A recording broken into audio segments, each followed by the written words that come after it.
In today's mystic tale, we take a deep, brief dive into the life and practices of the great yogi Goraksha.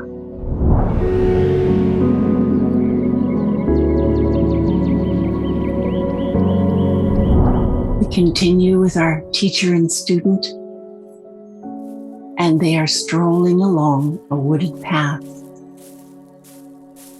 A path that's shaded by fragrant deodar trees.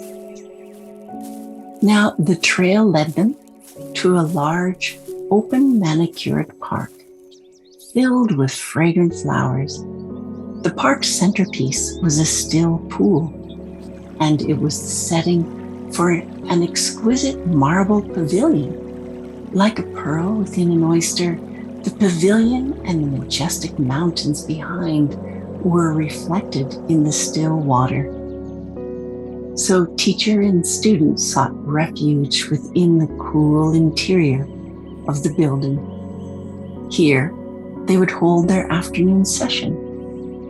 Now the youth, still curious about the origins of Hatha Yoga, thought about making an honest request for another story about Matsyendra, the father of Hatha Yoga. As they entered the building, he turned and asked his teacher, "This afternoon, if there's time, I'd like to hear more about Matsyendra." After a short pause, he added, "That is, if you don't mind." He knew she was a meticulous planner. Everything she taught had a reason and it fit into a flow. He didn't expect an answer, but he was curious. Maybe, just maybe, she would make it part of today's lesson. He knew she heard him. However, she didn't answer. Instead, with her characteristic terseness, she directed him to sweep the floor. "And when you're finished," she said, "you can lay out our mats here." Feeling a little obstinate, the yogi picked up the broom and he began to raise some dust. Then he recalled the student in the morning story, the one who had taken so much care to create the perfect place for her master to teach. And he thought, well, if it worked for her, it might work for me.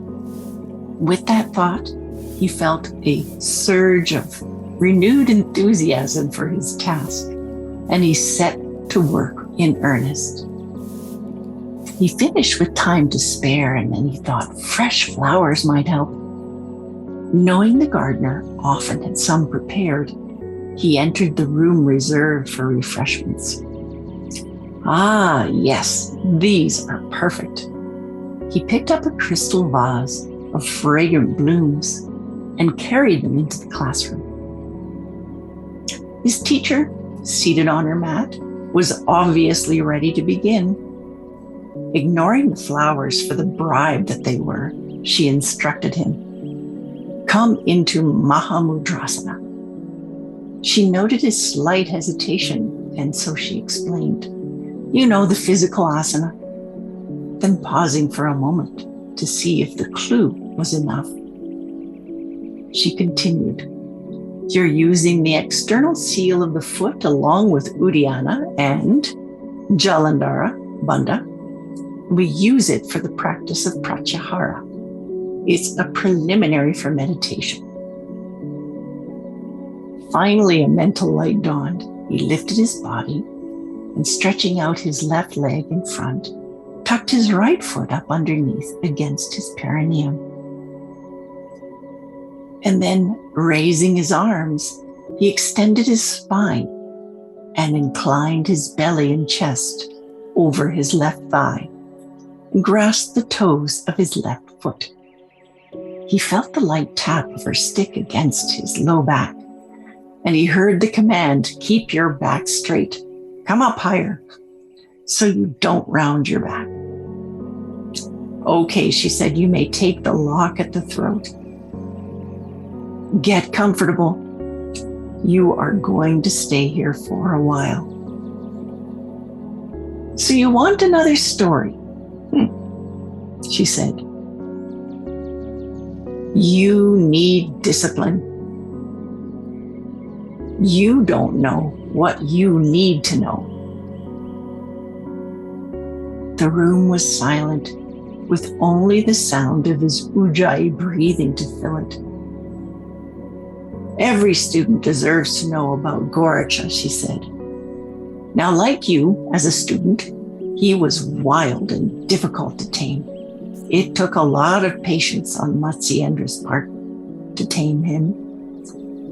But my, what a great master he became. He mastered the mudras and the seals, and with tremendous focus, he mastered his inner winds. He mastered his mind, she told him. Okay, you may release the lock at your throat, because there's a price to pay for this lesson today. Tell me, what was the most helpful thing you learned from our story this morning? The youth, thinking for a moment, responded with, well, darkness is a metaphor for misunderstanding ourselves and our parts. And that we can't just step outside of that darkness and see the world differently. Because me and my parts, which, is the world, they arise together. The seed that projects us projects our world. And so we're trapped in this ocean of our own misunderstanding. And we're at the mercy of this whale where it wants to go. And so the whale is the seeds of our past deeds. And there's no peace until we bring stillness to the beast of this body and mind. And then I guess with that stillness and a guide and diligent practice, freedom becomes possible. Glancing up at his teacher, he was sure she was pleased with his answer. But her only response was, and this is important to you, why? Well, the yogi continued, on the one hand, it helps me have more compassion for myself and for others, because it seems we're all locked in this prison together. So I should understand that it's not their fault when they lash out at me in anger. It's really the ripening of what I sowed in the past. So they don't have control over that. That's me. Then on the other hand, I'm no longer helpless, because I know something about how to bring light into darkness. So I should try to be more like Matsyendra and direct my practice like this pose to change what will come to me in the future. Without even a sliver of praise, she snorted and then said, retake the lock. Returning to her story, she said Goraksha was the heart son of Matsyendra. He was the witness, and he was the vessel into whom Matsyendra poured all his knowledge. Now, some students, they have a passion for asana. Some have a passion for learning, and some are passionate about meditating. And some, like Goraksha, well, they're just passionate about their teachers.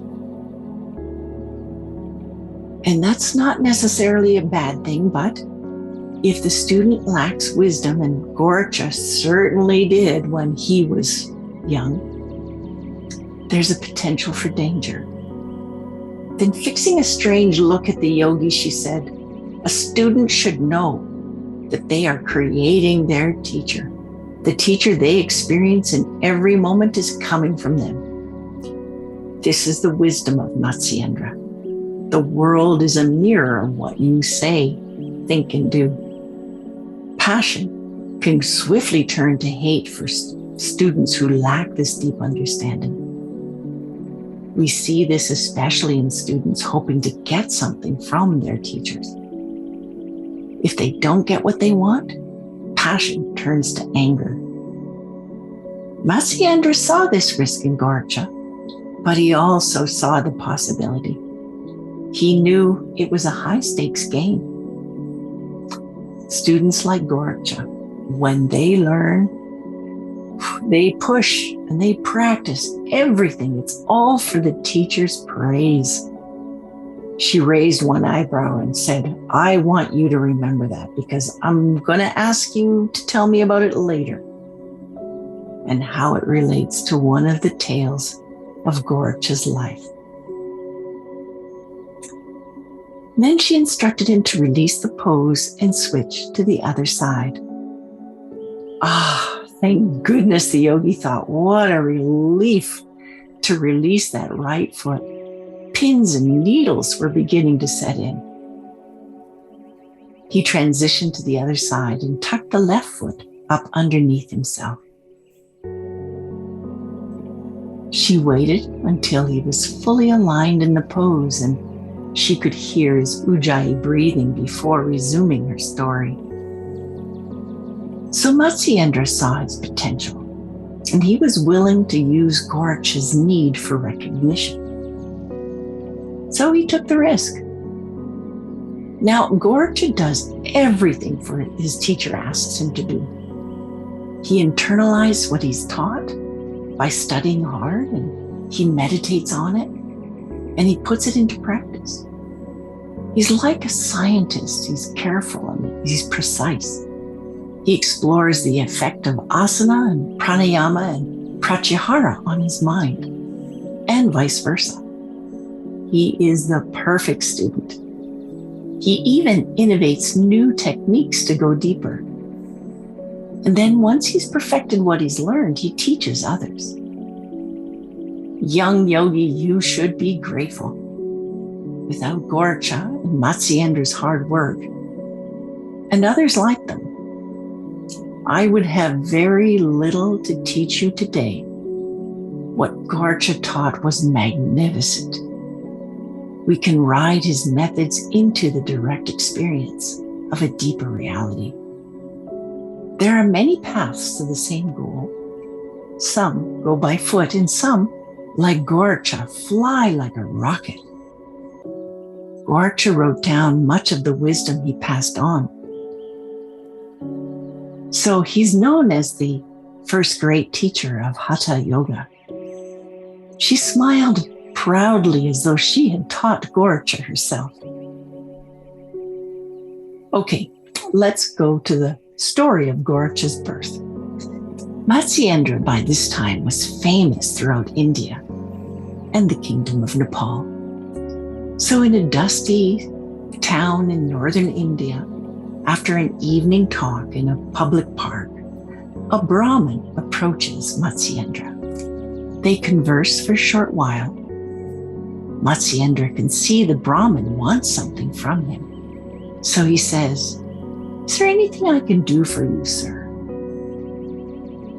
The man seizes the opportunity and explains that he has no children after many years of marriage.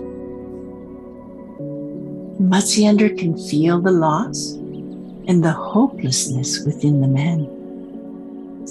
The Brahmin invites Matsyendra to come to his home to meet his wife, saying, "I heard you've helped others with this problem. Maybe you could help us?" So Matsyendra accompanies the Brahmin to his home. He is deeply touched by the depth of their longing for a child. And he decides to grant their heart's desire. So before leaving, he tells them that he can and will give them their wish. He offers them a special ash, and he instructs the Brahmin's wife to mix it with milk and to drink it after her next ritual bathing. Thanking him, she gracefully accepts the ash. And despite her intense longing for a child,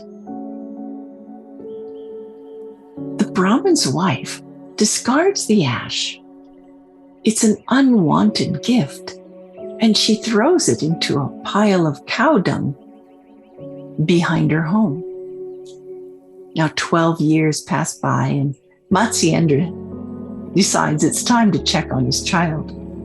So he makes the journey to the Brahmin's town. He finds the couple and asks them, "How's my child doing?" They confess they had tossed his gift onto a heap of cow dung.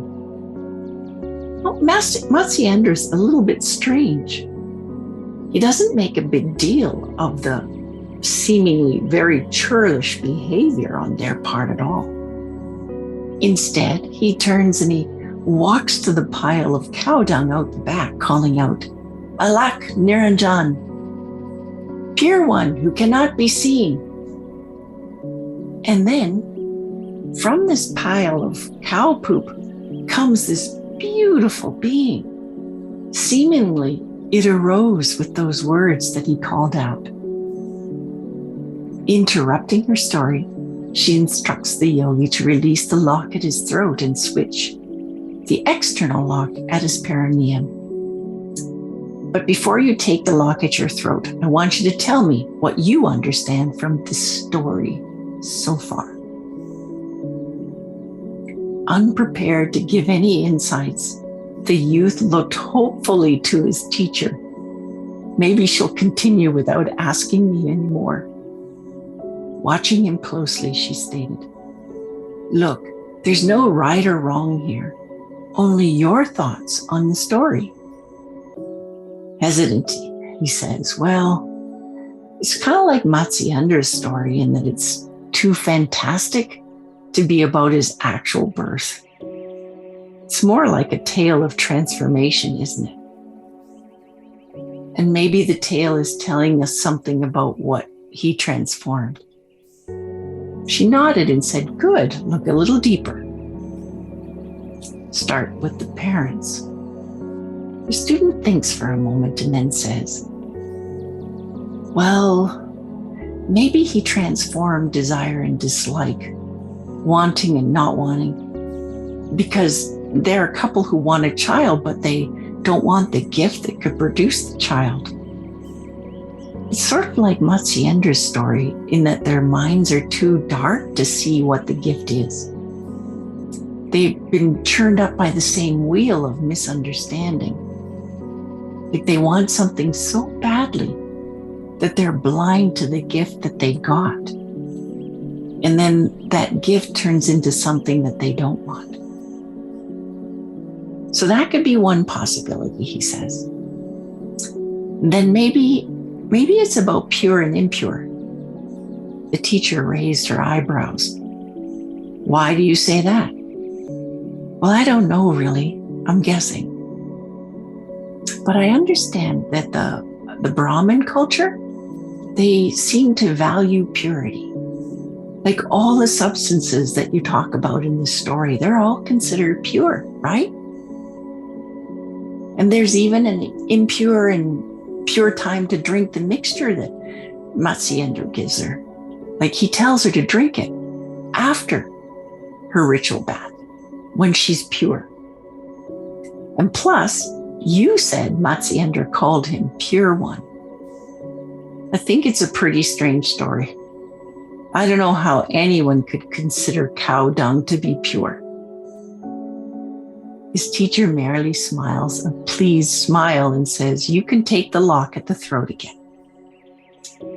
You're right. There are many significant things about cow dung, young one. So cow dung was considered a pure substance, and it has all kinds of uses. A few of those uses are very relevant to our story today. It's used as a form of insulation. People still apply rounds of cow dung to the outside walls of their homes before winter. It's also traditionally sprayed or painted around windows and doors. And that helps to repel insects like mosquitoes and scorpions and centipedes and spiders. So this is the advice often given to meditators who plan on long retreat. And the advice comes directly from the Hatha Yoga Pradipika. And guess what? Goraksha was one of the main contributors to this collection of wisdom. So let's come back to your idea about purity. Maybe the lesson is about what makes us pure. Perhaps what makes us pure has nothing to do with outside things like substances and rituals. So what do you think, young master? She asked. Yeah, I do too, he responded. Okay, a few more details about purity. Look, you got to recall that it took 12 years of living in that alchemical elixir of cow dung and ash before Goraksha was called to come out. So again, we see a significant number, 12 years of practice. Now, the possible idea that someone can be the child of a barren woman makes sense. He's a new, pure being, birthed by his own practice. And I think the storyteller is alluding to the fact that purity comes from our inner practice. So when Matsyendra calls out to him, Goraksha arises from the dung like a fresh, raw diamond, birthed from his 12 years of working on his asana and meditation. She stopped for a moment. She looked at her student and told him to switch sides again before resuming her story. Now let's examine the name that Matsyendra gives to Goraksha. The meaning isn't really apparent. And you're correct, Goraksha was working to transform in what he was transforming. So the name Goraksha comes from the words go and raksha. Go means cow, and raksha means protector. It also can mean ash.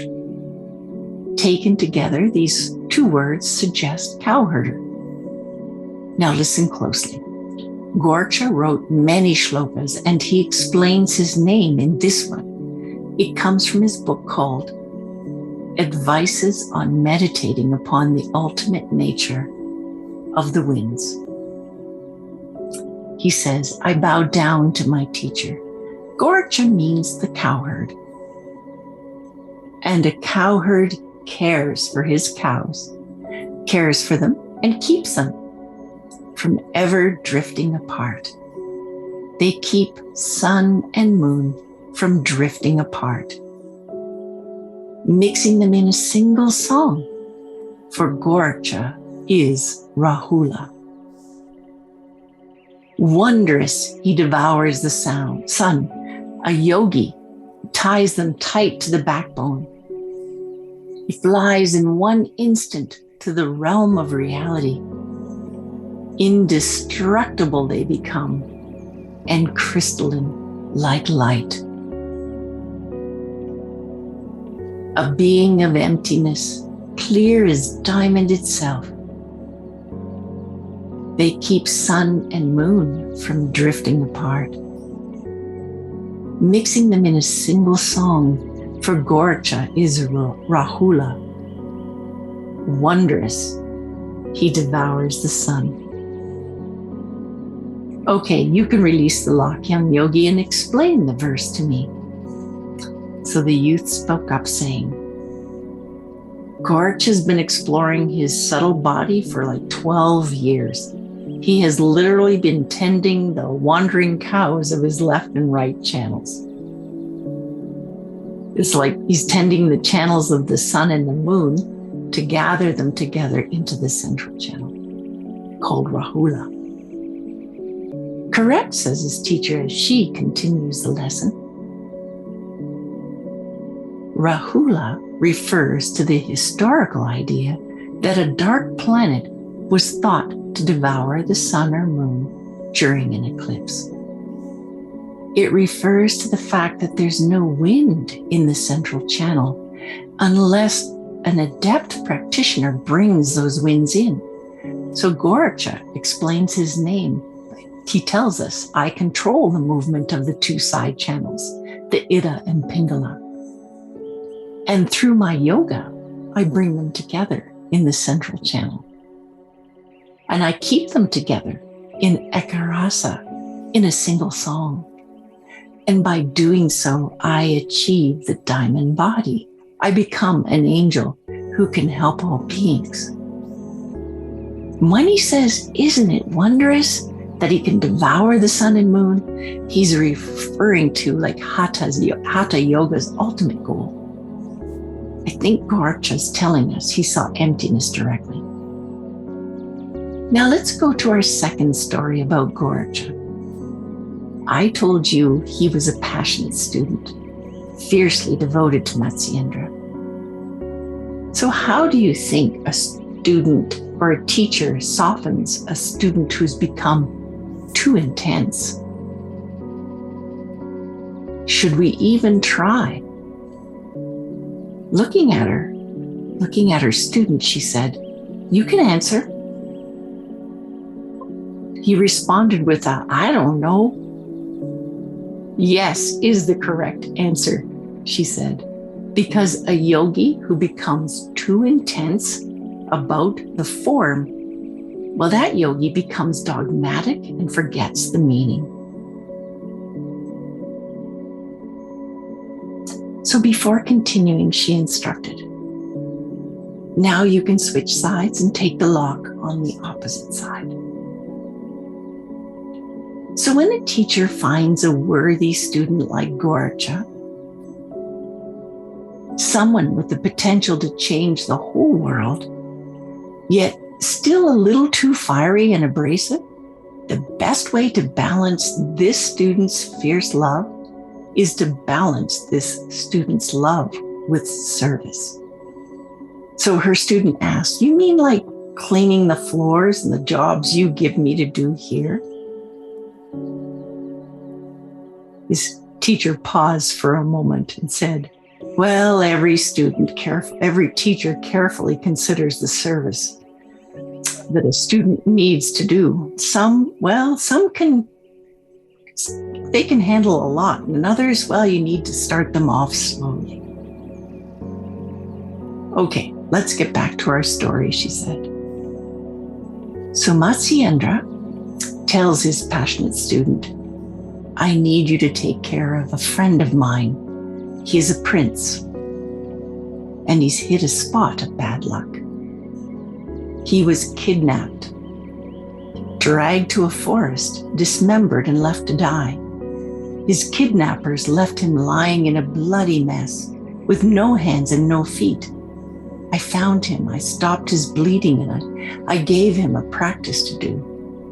He's all alone right now, and he's afraid. He will survive, but only if someone can provide him with the proper care.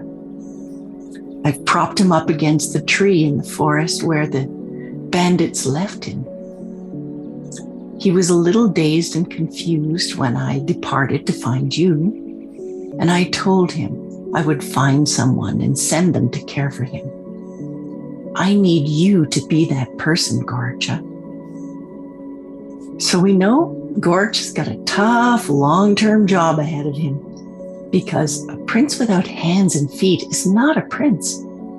At that time in history, even if the prince was innocent of a crime, as a cripple, he had no place among royalty. With no hands and feet, he cannot return to the palace.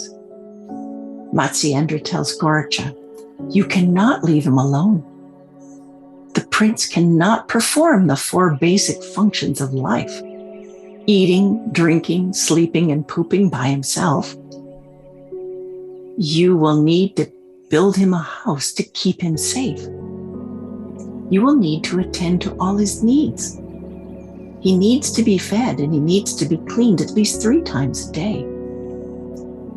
Looking at her student, the teacher said, "Release the lock at your throat and tell me, Yogi, what kind of life do you see for Goraksha here?"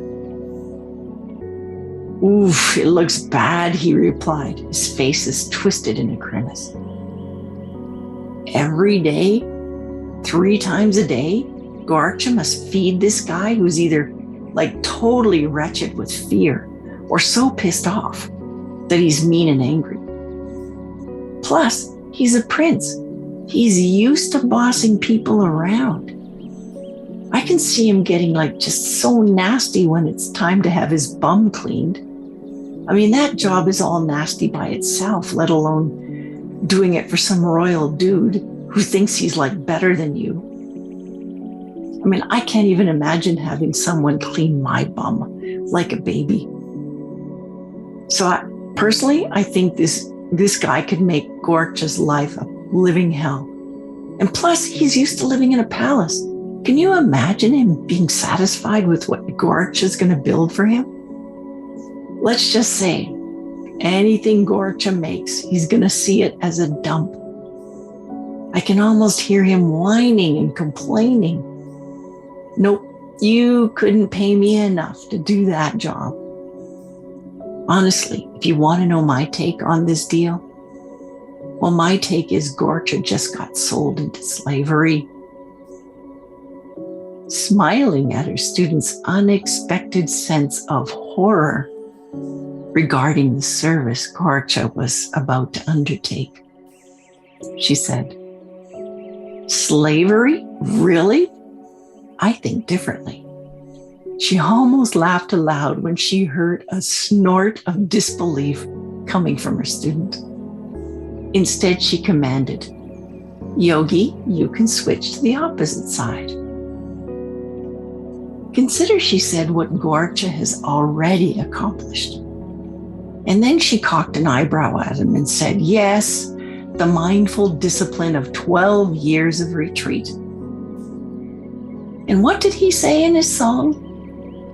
He said, "I'm an angel who can serve all beings." Consider Goraksha's response to his teacher's request. He jumps up with enthusiasm and says, "I'll do it." He's the first to respond. And then the only other thing he says is, "Look after my cows," before he runs to meet his future. Now, before her student could respond with a cleverly phrased but stupid comment, she asked him, "Why do you think Goraksha's final words to Matsyendra were, 'Look after my cows'?" "You can release the lock and respond," she said. Her student responded, "I don't know, maybe the dude's a responsible cow herder." At that, she did laugh and said, "Maybe, but maybe it was a code for 'I trust you to know what's best for my practice. And so I'm leaving my retreat behind. Don't forget what the real meaning of Goraksha's name is." She waits a moment for the understanding to dawn in her student's mind. "What? You mean to tell me he saw this as a training somehow?" he asked. "Yes," she responded. "Aside from scale, it's no different than what I demand of you every day. You take the mindfulness and wisdom that you learn on your mat through your practice, and you mindfully apply that to the volunteer work you do. There's no balance in wisdom if it's not used in life. They are two sides of the same coin. How will you serve? No, let me put that differently.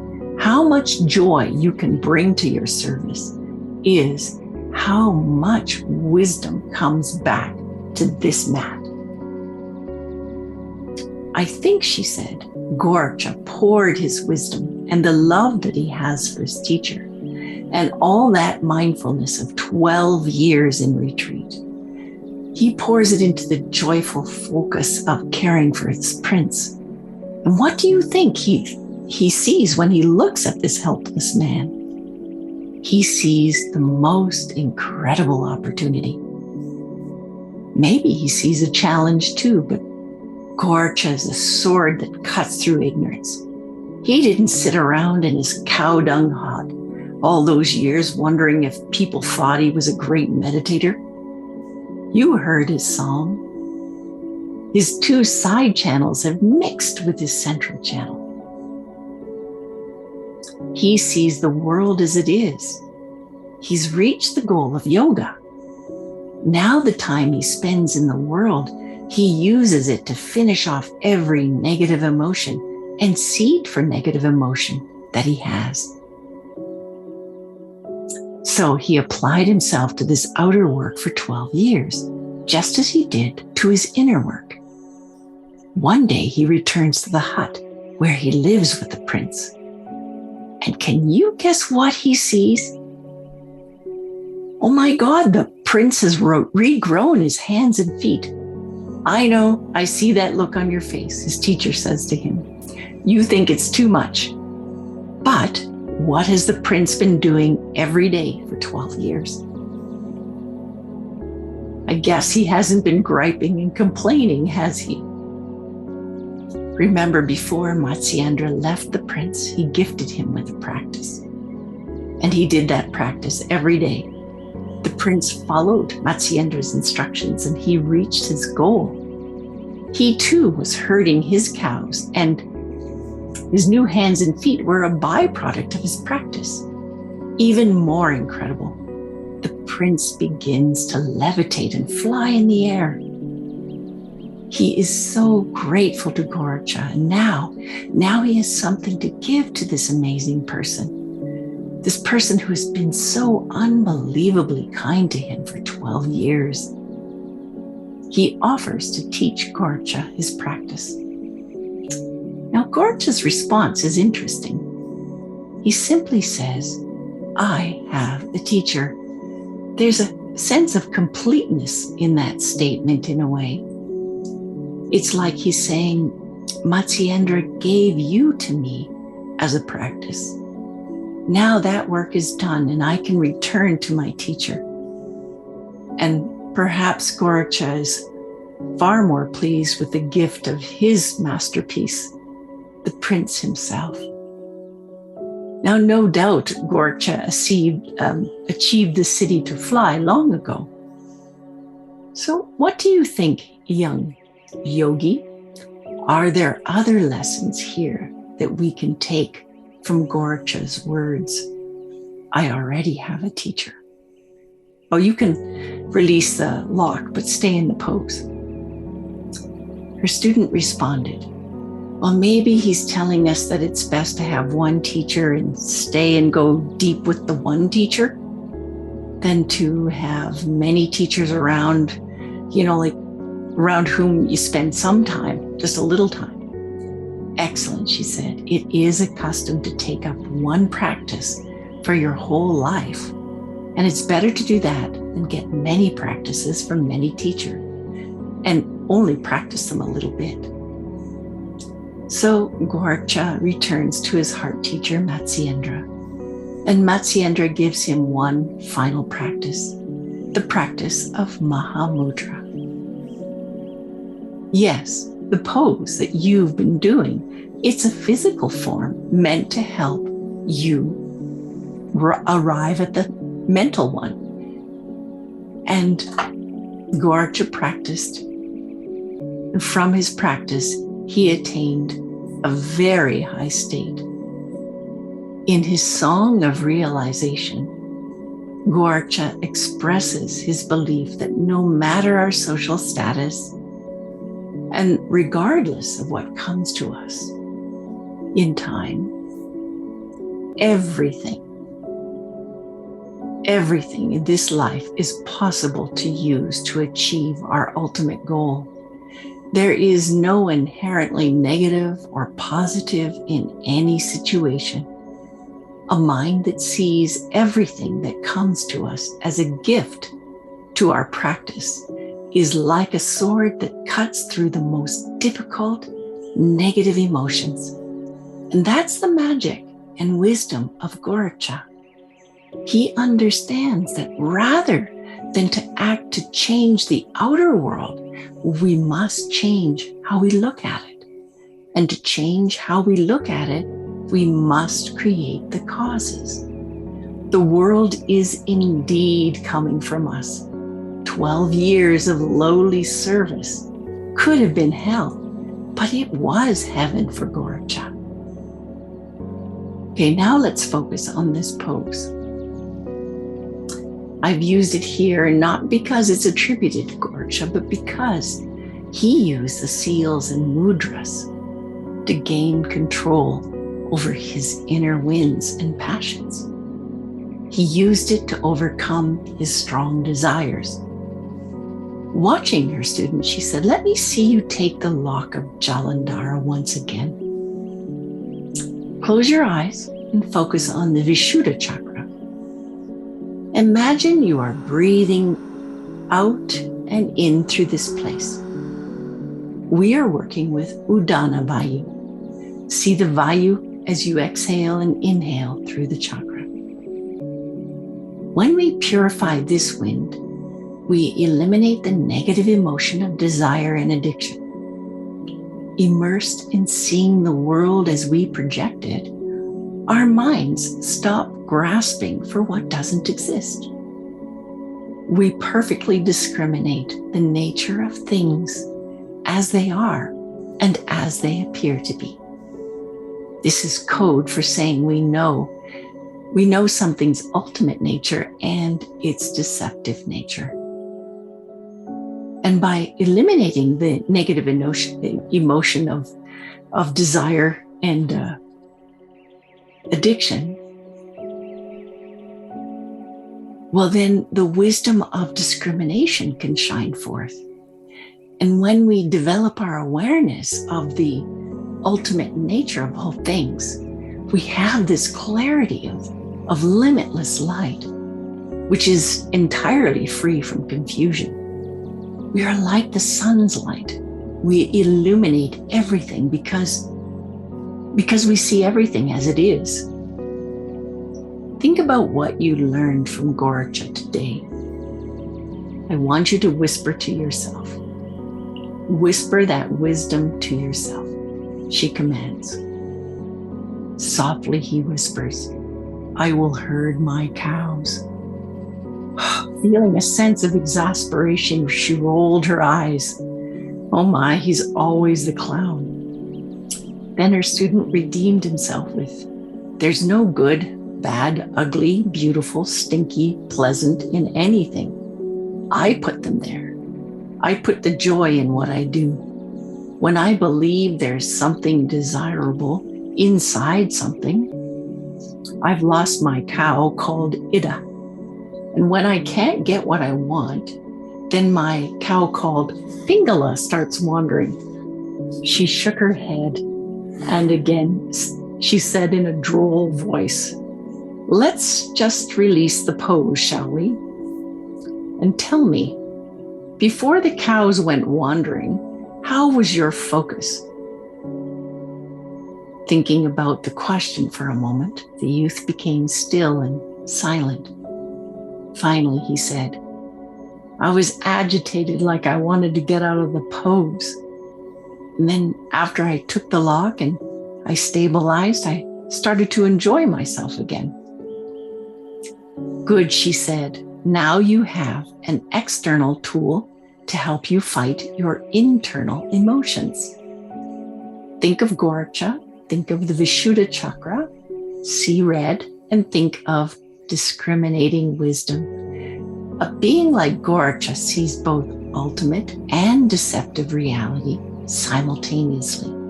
And because he does,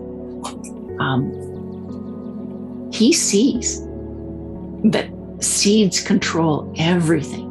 He sees that 100% of the time. He sees that there's nothing in anything to make it work. There's no energy in caffeine, no relaxation in wine, no love in a husband, no love in a wife or children. There's not even any health in yoga. Oof, there's no teacher and there's no teaching and no student without first having planted the seeds. So her final words were to him, "Tell yourself, I can become a limitless light for the whole universe." Say it once again. I can become a limitless light for the whole universe.